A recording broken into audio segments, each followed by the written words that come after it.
Usai menjadi keynote speaker orientasi perkenalan kampus Perisai 2015 Selasa 1 September 2015 di Gedung Academic Center UIN Raden Fatah Palembang, Alex Nurdin, Gubernur Sumsel, mengakui bahwa dirinya telah menjadi saksi persidangan Rizal Abdullah pada tanggal 31 Agustus 2015. Menurutnya, kasus yang menjerat Rizal Abdullah pada saat dirinya menjabat sebagai kepala daerah dan ia menceritakan ke persidangan apa yang diketahuinya pada saat pembangunan Wisma Atlet yang menjerat Rizal Abdullah. Ia menambahkan untuk menghormati proses hukum yang saat ini berjalan dan berharap permasalahan tersebut dapat berjalan dengan cepat. Jadi saya dapat kesempatan untuk sebagai saksi. Kenapa?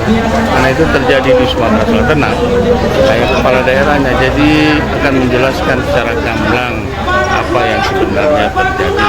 Nah, kita hormati saja proses hukum ini, mudah-mudahan bisa selesai dengan.